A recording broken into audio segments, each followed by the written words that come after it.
The Imaginate challenges are made possible by our sponsor, MN Builders.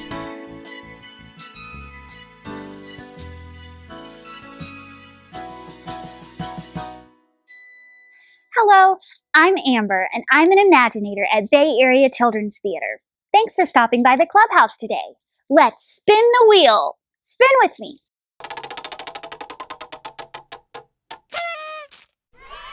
This week's theme is storytelling.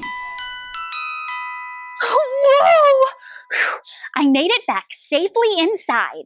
You will not believe what just happened to me.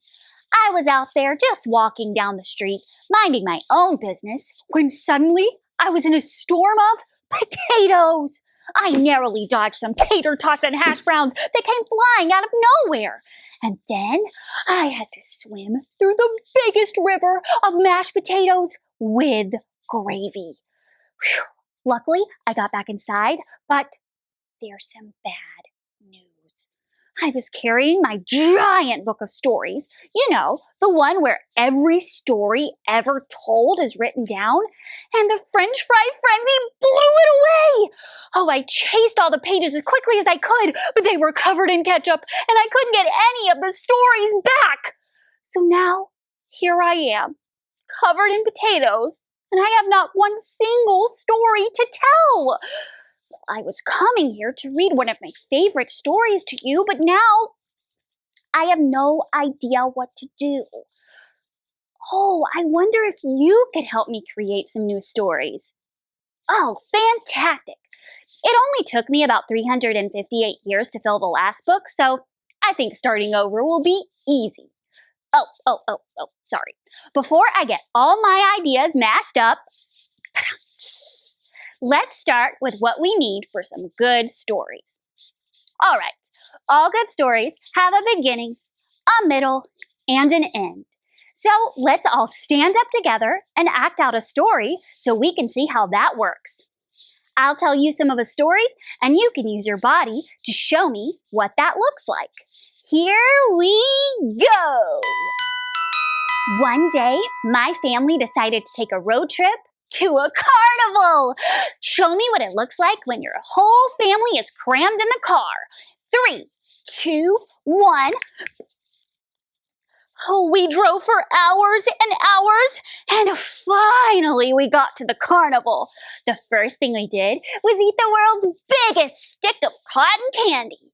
Show me what it looks like to eat cotton candy that is bigger than you are. In 3, 2, 1.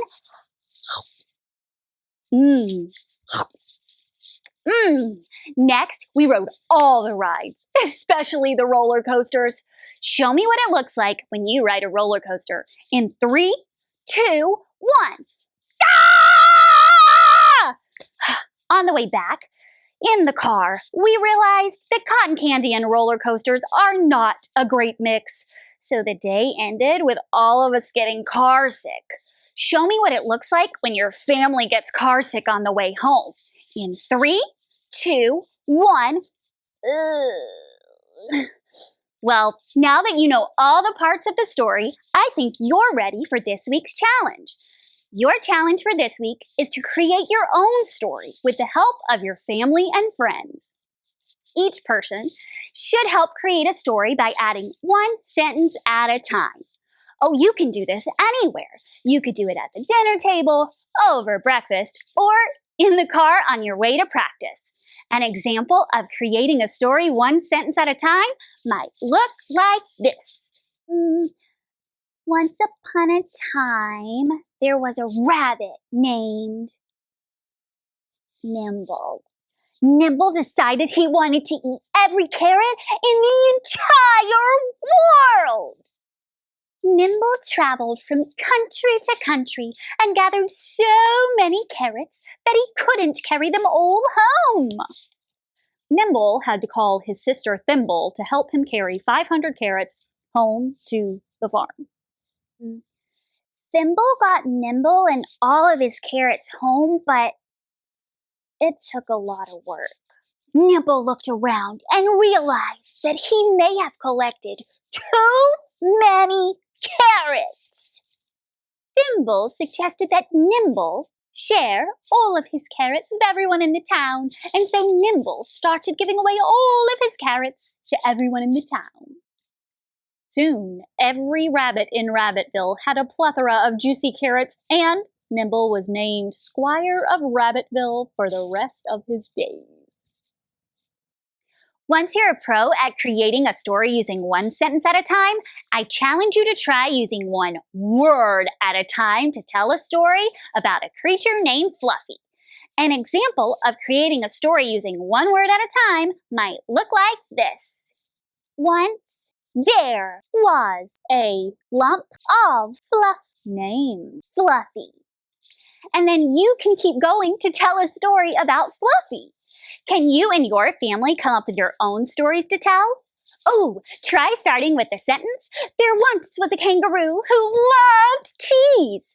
What happens to the kangaroo? Does the kangaroo have a name? Ooh, does the kangaroo get to eat all of the cheese, or is it forbidden? You get to decide. One sentence at a time with your family. Oh, I can't wait to hear what kinds of stories you create. Try starting with sentences first, and then move on to using only words for an extra challenge. I bet you and your family can come up with some crazy new stories to tell. Send your story creation or a video of your story to us at creativity@bactheater.org. Happy storytelling! Oh, and watch out for those flying potatoes! Gah!